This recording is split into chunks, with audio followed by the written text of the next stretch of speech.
Hello everyone, this is Priyanka Jakhar and I welcome you all at government job alert. उम्मीद है आप सभी अच्छे होंगे। तो फाइनली एडीटी 23 के जो हाई कोर्ट के ऑफिशियल ऑर्डर है वो जारी कर दिए गए हैं।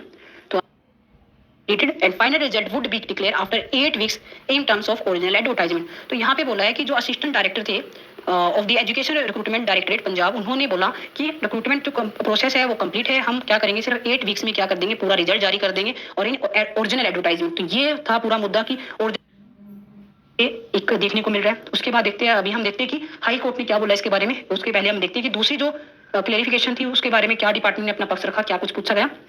सबसे पहली बात तो है whether the candidate having the B.Ed qualification instead of the 2-year ETT diploma course pass are to be considered or not for the post of ETT teacher। तो यहाँ पे बोला गया कि जो B.Ed किए हुए कैंडिडेट थे जिन्होंने 2 years की ETT नहीं की हुई, क्या उन्हें एलिजिबल माना जाए, क्या उन्हें कंसिडर किया जाए फॉर दी ETT पोस्ट। तो यहाँ पे आगे जो लाइन है ये बहुत ज्यादा इंपॉर्टेंट है। कहीं ना कहीं B.Ed कैंडिडेट के लिए तो कहीं ना कहीं ऐसा लग रहा है कि अच्छी नहीं है, क्योंकि अभी आप भी सुनिएगा, आप भी बताइएगा आपके व्यू पॉइंट्स के बारे में।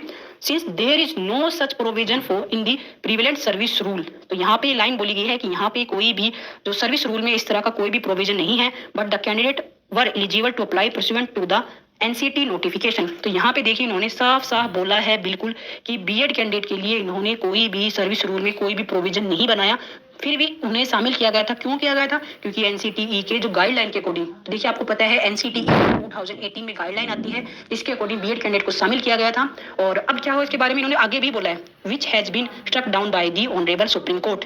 तो बोल रखा है कि क्योंकि सुप्रीम कोर्ट ने क्या कर दिया, एनसीटी की गाइडलाइन को ही रद्द कर दिया है, हटा दिया है, बिल्कुल कैंसिल कर दिया है, और हमने भी कोई भी हमारे सर्विस रूल में कोई भी प्रोविजन नहीं बनाया फॉर दी B.Ed कैंडिडेट। तो ये देखिए ये पॉइंट कहीं ना कहीं कह सकते हैं कि B.Ed कैंडिडेट के लिए आने वाले टाइम में नेगेटिव साबित हो सकता है, क्योंकि यहाँ पे डिपार्टमेंट खुद इस बात को एक्सेप्ट कर रहा है कि हमने कोई प्रोविजन